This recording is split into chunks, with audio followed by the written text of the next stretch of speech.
right here with Soccer Bros, episode 6. We got Pat in the house today. Thank you, Pat, for coming out. Sir, anytime, man. Thank you for having me. Awesome, Pat. So just for the viewers, can you just tell us a little bit about yourself, where you grew up, how you got introduced to the sport, and where has, soccer taken you so far? Yeah, so I'm from Connecticut. So I started playing, I think I was about 5 or 6. My dad introduced me. My dad was a former player. He played goalkeeper. And it was me and my brothers. We're pretty much a soccer family. So we all joined together and started young, of course. We didn't really know what was going on, but then as we got into it, we kind of realized that's what we like to do. So started playing like travel, and then I got to high school, and then I started playing like seeing myself excel a little bit. And then I was able to play in college. So I went to a Division 3 school called Eastern Connecticut State University. I was there for 2 years. I did really well there, and then when COVID hit, I was able to find a transfer to Rhode Island. So I'm at Rhode Island now, and I think soccer kind of put me in the right path through life in general. I think without soccer, I wouldn't really know what I would be right now. Like it kind of set itself up for me. So I could thank a lot for soccer. Yeah. Awesome, Pat. And I do have a quick question. I know you've played, high school soccer, Division 3 and Division 1 now, and you've played, rec league as well, and different industries. So I just wanted to ask, what's the main difference, playing at those different levels now that you've played Division 1, Division 3, and high school and below? Yeah. So start with high school. I think high school is kind of there's a lot of you can see a lot of players that are higher, and then there's a lot of players that are kind of like a little bit lower, and it's kind of like every team will have at least one weak point, and it's pretty much that same level throughout, like similar to Division 3, the same thing, but obviously a higher level because at that point you're playing with men now. So high school and like college is two different things just because of the age, in a sense. Um, Division 3, I felt when I first got there, it was kind of tricky for me because I wasn't used to the physical game. I was very, very skinny kid, and I didn't really like the body to contact and the shoulder to shoulder stuff. So I kind of like got humbled in that part, but then I got used to it and everything, and then I think the speed of play I adjusted to, and that helped me. For Division 1, I think it was even quicker, and it was tough in the beginning because I wasn't used to it. But then as I got to it, then I realized I could handle it, and the physicality part was also harder as well. But it's more just like your mentality on it. Like I took everything in a stride. I realized I needed to get stronger. I realized I needed to do those little things to adjust to the level, and I was able to do so. So I definitely think that helped as well. Okay, perfect. What aspects of coaching or training has helped you improve as an individual player? Uh, I think more of my mental piece. The mental training was kind of what I struggled with. A lot of times I was big on everything has to go my way. Like I want everything to be like perfect. Like when you go in a game, you obviously want to win every game. But once things aren't going my way, I used to kind of shut down, and that's where I saw myself lack a lot. Um, the little details as well, like little the first touch, your first touch in the game, the first pass, the first shot, everything. I'll try to focus on as much as possible because obviously when you're younger, you're kind of just enjoying it. You're not really thinking too much, so you're okay if you miss a shot, or you're okay with this and that. But as it gets higher and more intense, like you got to be very clinical in what you do. So I think number 1 was my mental piece. I try to train as much as possible, and I'm still trying to do so now. But then also number 2 is the little details, like that first shot, that first pass, that first tackle, all of that. I think that kind of is what helped me a lot. Okay. And what's one thing that you realized when you first stepped into that pitch for the very first time in your college, when you were playing in your college year? What's the first thing you realized when you stepped on that field? I remember the first time too. It was I got there and I'm looking around and I'm like, oh, these kids are big. I was like, these kids are big boys, and I kind of I kind of was realizing to myself that it's a different level, and if I want to see myself in any success in this, I have to be able to handle my own here and everything here. I try to focus mostly like in the present because once you start thinking about the future, da da da, like it could cause so much like ruckus in your head. So I just realized that once I played, I seen the speed, I understood everything. I knew that I was gonna learn, and I wasn't supposed to get it right away. So I just took it in stride, and every little time I stepped on the field, I said I want to be better than I was last time. I want to be better than I was the other next time, and I kind of took a step like this, and I kept going. So Okay, but I do want to add to that, Pat. You're making it seem like you get there and these guys are big, but you're 6'4" on its own, right? yeah, yeah, yeah, nah, definitely, yeah. So I am a big frame. I am a big frame, but it was more like I was definitely a skinny kid. So I look kind of funny on the field if I'm being honest. But a lot of kids were like stocky and like had muscle that I didn't have, so I wasn't used to that part. But yeah, once I started growing, once I started getting some muscle on me, I kind of looked like I was good. I was Okay, got it. good. What does your training schedule look like? As of now, for now. What does your training schedule look like? For now, yeah. Yeah. So we typically train every day except for one day and like the match days, of course. So I think we train. We get out there at 10 and about 12 about. But I typically do pre-workouts and stuff before the training session just because like I've been dealing with a little injury that I had, so I kind of had to do things with my trainer before I get on the field. So for example, this week we had training today. We have an off day tomorrow. We will have a game, training Tuesday, game Wednesday, training Thursday, training Friday, and a game Saturday. So it's like it's very like tough, but it's kind of what you sign up for in that sense, and I love it. So I don't really make any excuses about it. I do have a question for you. Mainly, people always pick, usually like low digit numbers. I've known that you followed, with 27 for a number of years. Do you have a special meaning of why you choose number 27? Yeah, yeah. So a couple of reasons. It's kind of cool, but the first is when I was at Eastern, that was the number that was given to me, and I always was with number 9. That was the first number I was given where I had no choice to it, and I was like, "What is this number? 27? What?" But then I started playing with it, and I was like, "Huh, this is kind of like I feel like it's me." And like I'm like big on relationship with like God as well, and like a verse that stuck with me like I go by is like Psalm 27. So it's like it's kind of just you know it's kind of cool, and like my dad loves the number, everyone loves the number, so I just stick with it. That's great. That's awesome. What's your position and what position have you played before?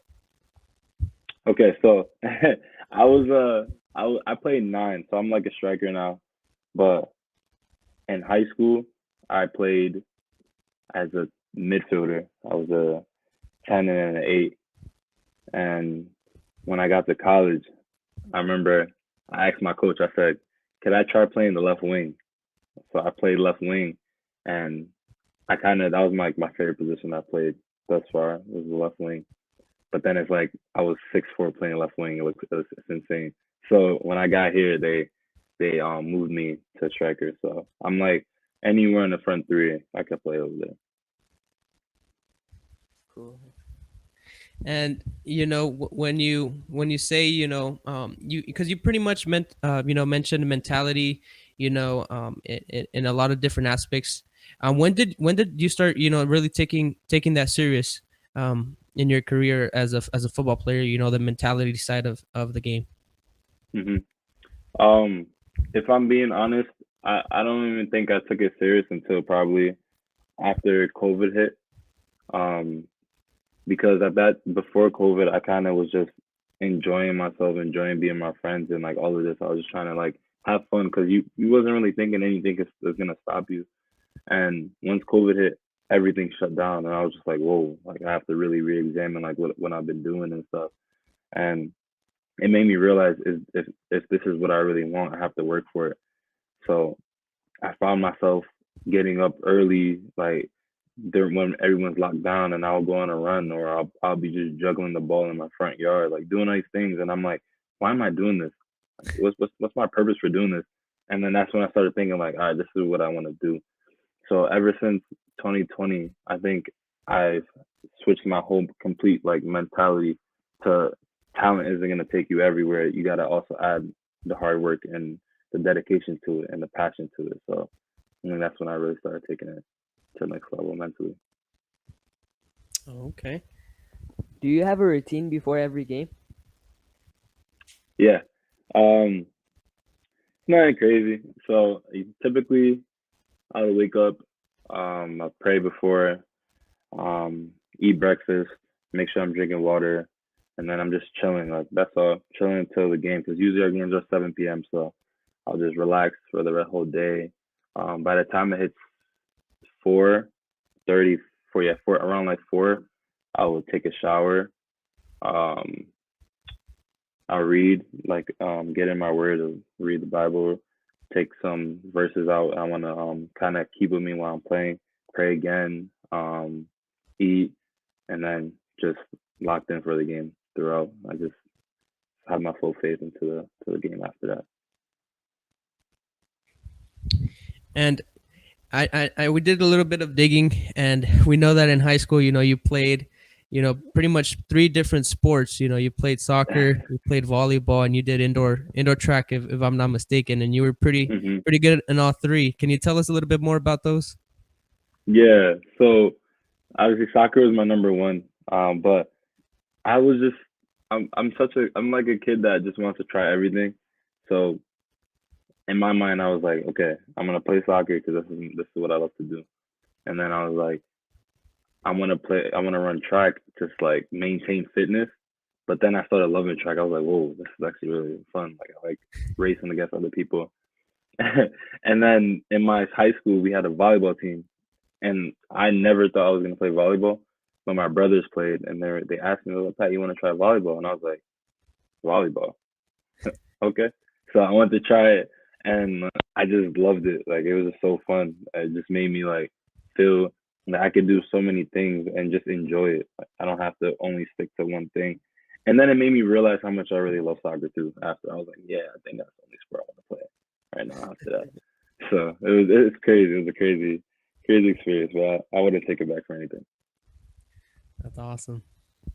When you scored 10 goals in one match in rec soccer, why did you get kicked out the next season? Oh my god, this is so funny. Um, yeah, so that's so funny. We played. I forget. I remember. I'll never forget. But scored 10 goals. It was ridiculous. We beat a team. I think 23-1 or something. And I just we just had no mercy. I guess. The next season we try to sign up, and they said, why would you want your kids playing against these kids scoring this many goals and making kids cry when you could play a higher level or something like that. And my dad was like, we just want to have fun. And they're like, not everyone's having fun when you guys are playing against them. No one wants to play against you. So funny. So no one wants to play against us anymore. And I mean, it makes sense. It was tough. It was ridiculous. I don't know what we were doing. We were just having fun. So that's when we went to travel. We played travel after that, and I was happier than ever. So yeah, it was ridiculous. That's awesome. Yeah. And I'm also looking at your your accolades, and pretty much from playing college, where you're at right now. 20 hmm year 2021 is really the season that you took off.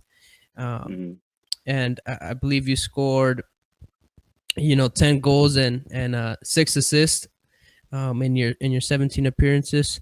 So what could you tell me about that season that really changed or I don't know if it was something that was building up. But what can you tell us about that season? Yeah. So, um, like I said, I transferred into Rhode Island spring 2021. So I was new to everything, and it was a bad. It wasn't. I wouldn't say a bad season, but it just wasn't the season we wanted. So in my mind, I had set goals for even that season, and I didn't accomplish it, and I got a little frustrated with myself, and I felt a lot of pressure on myself. I put a lot of pressure on myself throughout because I thought I had to do this, because this is like my time to kind of show that I could play in this division. Because I had a lot of people saying, "Oh, he could play D3, but he can't play D1." You know what I'm saying? So Yeah. I kind of wanted to like show I could do it right away, and then it just didn't happen. So I ended up playing summer USL 2. I played USL 2, and it was a high level, and that was my first time I played in like a really high level like that, and it kind of shaped my mental piece because a lot of the time the games were so like in Division 3, like I knew if we are gonna win, and I knew if it was gonna be a tough game, so I wasn't really stressed. But then when I started playing these games, it was like I didn't know if we were gonna win or not until the game kind of progressed. You know what I'm saying? So I kind of like realized I had to switch my mentality. So going to the fall 2021, I was so ready. I'm gonna take every game in stride, and I thought to myself, I was like, my team is gonna be the underdog every time, and I'm just gonna every game I get out there, I'm gonna work my hardest and play my best, and prove to everyone what I can do. Because that was my season of I had to prove to myself and prove to everyone what I can do. So every time I have myself doubt, I just tell myself, remember what you tell yourself. You gotta prove yourself. You gotta prove yourself. So that's pretty much what drove me, and I able to have a successful campaign. Great. And I know you had, you were on, player of the week, twice, and then a national team of the week as well. And you were all championship team as well, all conference first team, in 2021 too, which was just pretty great accomplishment. Yeah, thank you. How was it like to win Rookie of the Year? Oh, freshman year. Oh, it was so good. So I remember, I forget what it was. It was my birthday, and I'm like getting ready to go to class or something, taking a shower, and then I get a call, and I'm like, well, who's calling me? And it's like one of my best buddies. It was one of my best buddies, and he just reached out and he said, "Yo, congrats, bro." And I'm like, "What's up?" He's like, "You got Rookie of the Year." I'm like, "Rookie of the Year? Are you serious?" I was like, "What? This is crazy." Um, I was so happy because I it was my first year, and I was kind of trying to prove myself to my coaches, to myself, to my family that like I could play at this high level, I could do this, and I didn't want no one to think I couldn't do it. So when I got the Rookie of the Year, I was like, okay, now it's just me getting something else, doing something else, keep going, keep getting better each and every year. So it was a blessing. I was probably the happiest guy for the whole day, and it was like my birthday gift too. Can't lie. Now, I know you kind of walked us through like right now in a day-to-day scenario of what it looks like, practice sessions, off days, practice session, game day. But what is like a scenario of of a day in the life of Pat in an off-season regular day? Off season. Yeah. Okay. Um. So typically, I'd wake up. I like to wake up a little bit early just because I feel like I have to get started with the day. Um. Same thing. Shower, breakfast, and then I'll probably hit the gym just to kind of get my body activated and stretch all of that. And then I'll just after that I'm a student pretty much. Like after I get that athletic side part done, I'll make sure I'm go to classes. Make sure I never miss class. Never miss class. The most important thing. Um, Mm. I would make sure I eat and then do my homework because a lot of times as a school, like in college, I'm just doing mostly my work, especially late at night. I want to get my work done for the next day and stuff like that. So it's pretty simple. It's pretty simple. I'll try to squeeze in some social life, of course, but it's nothing crazy. Who was your favorite player growing up? Favorite player growing up? Phew, that's a good question. Um, I liked watching Drugba. He kind of was like my style kind of players. Thierry Henry as well. They're kind of like flary strikers, wingers that love to score goals, love to celebrate, love to do all these things and stuff like that. Recently, I really liked watching like Wilfred Zaha as well. The kind of things he kind of had things that I try to put into my play, as well as like Dembele as well. So it's like the flary, the quickness, the both trying to use both feet in any situation. That's kind of how I like playing my game. So I think those are the kind of guys that I used to watch. But Drogba was definitely like up there for me for sure. Who do you think will win the World Cup? Uh, That's a great question. See, I'm gonna say I would want Ghana to win the World Cup, but obviously it's not looking that way. um, to be real, I don't know. I think I'm gonna I'm gonna say Brazil. I think Brazil or Argentina. One of them has a good chance. Awesome. So we'll take just a quick little break for our sponsors. So we'll just take a quick break and then we'll come back with the fire round. Thank you to our sponsors, First Real Homes, where you can get a free pair of soccer cleats of your choice, as well as your favorite player's soccer jersey. Now, the only thing you need to do is to see if your home qualifies to lower your electric bill and go solar. And once again, you'll be going solar at $0 to start. Use the promo code SoccerBros to start saving immediately. And once again, follow them at firstrealhomes.com to see if you qualify to get a free pair of soccer cleats as well as your favorite player's jersey, and to also lower your electric bill by going solar at $0 to start. Use promo code SoccerBros. Now, back to the show.